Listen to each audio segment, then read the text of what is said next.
Balik lagi ke channel MYIEC dengan review alur film terbaru tentunya. Bagaimana dengan kabar kalian semua? Semoga tetap sehat. Di awal film, kita akan disuguhi oleh dua polisi yang sedang menginterogasi seseorang. Dan cerita pun dimulai.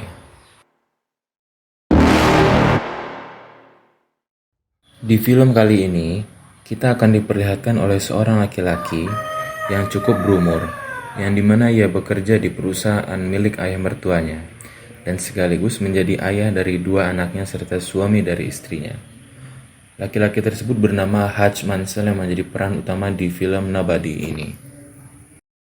Sampai suatu malam tiba, Hutch kedatangan dua orang pencuri, dan anak lakinya pun mengetahui adanya orang masuk. Sampai seketika dua orang pencuri tersebut masuk dan mengambil uang serta barang berharga milik Hutch. Dan Hutch memberikan tanpa perlawanan.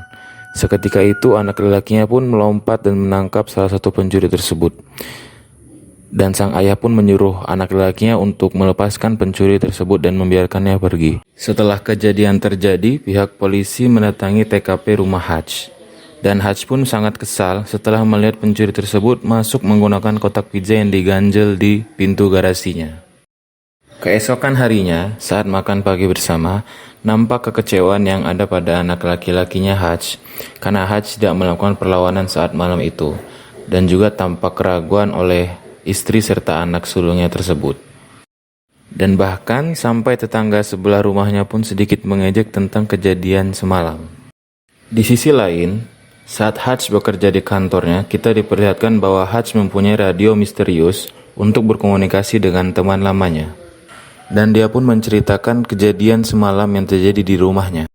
Dan Hutch menceritakan mengapa ia tak melakukan perlawanan saat malam tiba. Karena pencuri tersebut adalah suami istri yang sedang ketakutan dan bahkan pistol yang ia bawa tidak memiliki peluru. Malam pun tiba, di mana waktu makan malam bersama keluarga. Akan tetapi anak perempuan Hutch sedang mencari kalung kucingnya yang hilang dan bertanya kepada Hutch, apakah pencuri tersebut mengambil kalung kucingnya? Hutch yang kesal pun langsung bergegas mencari pencuri tersebut. Di scan ini diperlihatkan ayah Hutch yang tinggal di panti jompo dan merupakan mantan anggota FBI. Setelah membawa persiapan untuk mencari pencuri tersebut, ia lanjut mendatangi satu persatu toko tato yang ada. Sampai di toko terakhir dia menemukan informasi. Dan tidak mudah untuk mendapatkan informasi di toko terakhir. Karena sempat identitas dari Hutch terkuak, yaitu dia adalah bukan anggota FBI dan kartu anggota FBI yang ia bawa adalah palsu. Saat hampir terjadi perkelahian, Hutch sempat berbicara yang sedang mencari seseorang, sampai tak sengaja kakek tua melihat tato di tangan Hutch dan seakan-akan membuat kakek tua itu takut dan telah mengetahui apa arti dari tato di tangan Hutch tersebut. Saat tiba di rumah sang pencuri yang dulu itu membobol rumahnya, Hutch langsung memukul pencuri tersebut dan meminta jam arlojinya serta kalung kucing milik anaknya. Tapi tak sengaja Hutch mendengarkan suara anak bayi menangis. Saat dilihat oleh Hutch, ternyata bayi itu sedang sakit dan kekurangan oksigen. Hutch yang merasa malu atas perbuatannya dan marah dan melampiaskan ke tembok hingga tangannya pun berdarah. Saat di perjalanan pulang menaiki bus, Hutch bertemu dengan beberapa pemuda mabuk yang berhenti di samping bus ia naiki dan memasuki bus tersebut. Dan Hutch merasa senang akan bisa melampiaskan seluruh amarahnya yang belum terjadi saat itu.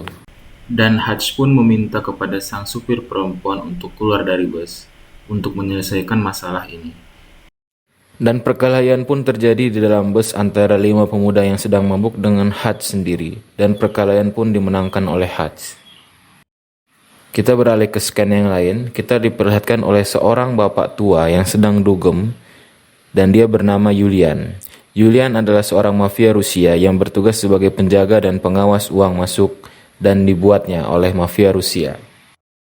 Saat sedang berpesta, dia mendapat telepon bahwa adiknya luka parah dan dia bergegas ke rumah sakit dan menanyakan siapa yang melakukannya. Di sisi lain, saat Hutch makan pagi bersama keluarga, ia mendapatkan telepon dari teman lamanya dan memberitahu bahwa Hutch sedang dalam masalah dan harus mencari tahu siapa Julian itu. Dan dia memberikan informasi untuk mencari tahu siapa Julian di salah satu barbershop. Dan Hutch pun bergegas untuk mencari tahu Siapakah Julian itu yang diberitahu oleh teman lamanya? Setelah tiba di barbershop, tanpa basa-basi Hutch menanyakan siapakah Julian, dan tukang barbershop pun itu menjelaskan siapakah Julian tersebut.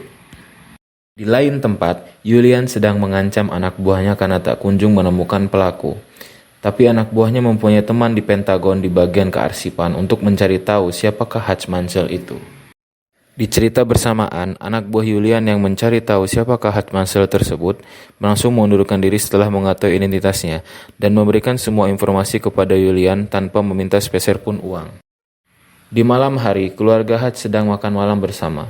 Tetapi Hutch mengetahui bahwa anak buah Julian sedang menuju rumahnya, dan Hutch mengatakan pada anak serta istrinya untuk masuk ke dalam ruang bawah tanah segera mungkin. Setibanya di rumahnya Hutch, perkelahian pun terjadi dengan Hutch yang seorang diri, yang dimana anak beserta istrinya pun sudah memasuki ruang bawah tanah. Di saat bersamaan, Hutch yang sedang terpojok saat perkelahian harus terstrum dan dibawa di dalam pickup mobil yang akan dibawa ke dalam Julian. Akan tetapi, Hutch yang terbangun di tengah jalan pun mengetahui tersebut dan mematahkan jari jempolnya untuk keluar dari borgol dan mengambil alat pemadam kebakaran dan memukulkan ke dalam pengemudi mobil tersebut hingga terjadi tabrakan. Setelah berhasil keluar dari mobil yang tabrakan tadi, Hutch pun bergegas keluar dan menuju kembali ke rumahnya agar bisa bertemu dengan anak beserta istrinya. Setelah membuka pintu ruang bawah tanah yang berisi istri beserta kedua anaknya, anak-anaknya pun beserta istrinya pun kaget apa yang terjadi di rumahnya dan merasa ketakutan, terutama anak perempuannya yang tidak kuat melihat saat itu. Dan sang istri pun langsung mengajak anak-anaknya untuk pergi liburan ke Italia sesuai apa yang diinginkan oleh Hutch. Dan di saat bersamaan, Hutch pun bersiap-siap untuk membakar rumahnya. Akan tetapi sebelum dia membakar rumahnya, Hutch pun bersiap-siap untuk mengambil seluruh aset-aset yang ada di dalam rumahnya, termasuk emas batangan yang ia simpan. Emas batangan ini akan ia gunakan untuk membeli perusahaan ayah dari mertuanya sebagai tempat untuk markas serangan balik atas kejadian yang dilakukan oleh Julian tersebut. Di sesi ini kita akan melihat ayah dari Hutch yang sedang pura-pura menonton TV. Akan tetapi ayah dari Hutch sudah bersiap-siap bahwa akan kedatangan tamu, yaitu anak buah dari Julian. Dan ternyata apa yang terjadi, ayah Hutch sudah menyiapkan shotgun di depan anak buahnya tersebut dan menembakkannya secara brutal. Setelah membeli kantor ayah mertuanya, Hutch pun bergegas untuk pergi ke markas Julian, tempat penyimpanan uang yang ia miliki, dan membunuh semua pegawai yang berada di sana, serta membakar tempat beserta uang-uang yang ada di dalam markas penyimpanan uang dari Julian tersebut. Dan setelah rencana pertamanya sukses, yaitu membakar seluruh uang yang dimiliki Julian, ia pun bergegas untuk mendatangi tempat Julian konser. Dan Julian pun mengetahui bahwa kedatangan Hutch tersebut di tempat konser mereka. Tapi Hutch tidak bodoh, dia membawa bom bunuh diri untuk mati bersama kepada Julian. Dan mengajak Julian untuk mengobrol sedikit. Setelah mengobrol bersama Julian dan memberitahu bahwa ia telah membakar uang Julian, dan Hutch pun langsung kabur dan memancing Julian beserta anak buahnya ke markas, yaitu kantor yang telah ia beli milik ayah mertuanya. Tetapi sebelum itu kejaran-kejaran pun mulai dari tembak-tembakan sampai tiba di tempat markasnya tersebut. Sesuai dengan rencana Hutch untuk membunuh mereka sendiri, akan tetapi tiba di markasnya Hutch terdapat teman lamanya beserta ayahnya, yaitu seorang mantan FBI, dan menjadikan itu sebagai pengalaman yang terulang kembali. Dan baku tembak pun terjadi sampai pada akhirnya yang tersisa adalah Julian. Tetapi di saat bersamaan, saat tersisa Julian sendiri, peluru mereka pun habis semua. Dan Hutch pun menyiapkan bom yang dilapisi oleh kaca dan menghadapkan kepada Julian. Dan apa yang terjadi? Dan Julian pun menembak Hutch sampai bom yang terkena pun meledak melukai Julian sendiri. Dan akhir cerita dari Nobody pun tamat.